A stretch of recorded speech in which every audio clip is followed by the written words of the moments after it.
Hey guys, today we're going over a topic I get asked just about every single day, and it's should you text your ex on their birthday? Before we get into that, I'm Cole Zeziger, and my goal is to help you have the happiest relationship of your life. And I know that for most of you, that doesn't seem possible for you right now. And my goal is to help you either get back together with your ex if it's right, or help you move on and help you develop the skills to get into a healthy relationship in the future. So if that sounds like something you're looking for, click subscribe to stick around, and let's get into today's video. So, you just got broken up with, your ex's birthday is coming up, and you're wondering if you should send something because you're afraid that if you don't, they're gonna think that you don't care about them anymore. Or maybe they even texted you on your birthday since the breakup, and now you're like, they texted me, so should I text them, but I wanna stay in no contact, what do I do? Let's go over the first situation first. Their birthday's coming up, they haven't texted you happy birthday, and you're in no contact. Now, once again, the point of no contact and what it does for them is it lets them actually experience what it's like to be broken up with you.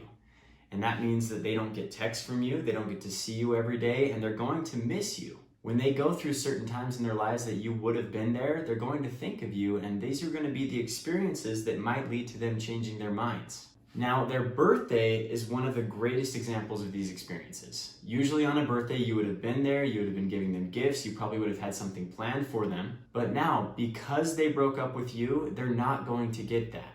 The thing many people don't realize is that your ex doesn't know what it's like to be broken up with you until they actually do it. And this is one of the best examples that's helped me understand this concept. Imagine a kid who has a friend who has a dog. And every day when this kid goes over to his friend's house and sees his dog, he's just amazed at how fun having a dog seems. His friend's dog can roll over, he can fetch, he's really fun to watch eat and to feed food off the table. And so after a couple weeks of watching this kid's dog, he goes to his dad and says, I need to get a puppy. And his dad warns him. He's like, taking care of a dog is a lot more than just the fun. Like, you'll have to clean up after the dog, you're gonna have to take it on walks, it might get in fights. But after a couple weeks of begging, the dad says, all right, let's do it. And he goes and gets his son a dog. And it's not until the son has that dog for a couple of weeks that he realizes that his dad was right. It's actually really, really hard. There's benefits, but there's also a lot of drawbacks. And it's gonna be the exact same thing for your ex. There's gonna be benefits. Whatever reason they broke up with you, they're gonna get relief from that reason. But they're also gonna have to deal with a lot of drawbacks of not being with you, and being alone on their birthday is one of those major drawbacks that you don't want to handle for them. So their birthday actually turns out to be one of the greatest opportunities for them to feel what it's like to be broken up with you and for them to miss you. And if you're texting them on this day, you're kind of just cheating them out of that opportunity to miss you, and you're also cheating yourself out of the opportunity to continue moving forward in that no contact. The truth is that they might get angry, they might feel hurt, but then they're gonna think about it and they're gonna realize, wait a minute, this is what I chose when I broke up with her. This is the consequence for breaking up with him. And it's going to build in them the thing that actually brings the most people back, which is the fear that if they wanted to and if they changed their minds because they actually are missing you, maybe they wouldn't be able to get you back. Maybe their call and their text wouldn't work because you just showed them that, yeah, they broke up with you and now you're trying your best to move on with your life. Whereas on the other hand, if you did text them on their birthday, they're going to know, yeah, he's still waiting around. I haven't given him anything, but I know that he's still thinking of me on this day. So I know it's really, really scary because you're afraid maybe if they feel that pain and they feel that fear, then they're just gonna say, I don't want this anymore.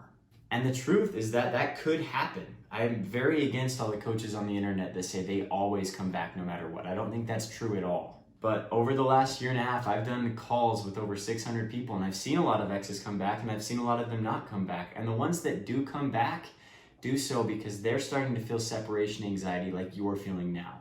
They start to feel the loneliness that comes from missing you. But if you're there reminding them on their special day that they don't need to feel lonely, that's probably gonna take away a lot of the energy and a lot of the motivation that they need to change their minds. So in summary, in most cases, I would not send them a happy birthday text.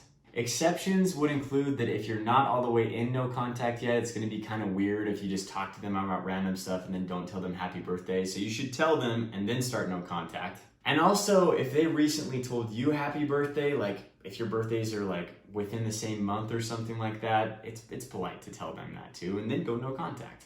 But those two exceptions are gonna be few and far between. For most of you, I think the best plan is just following what we went through throughout the whole beginning of this video.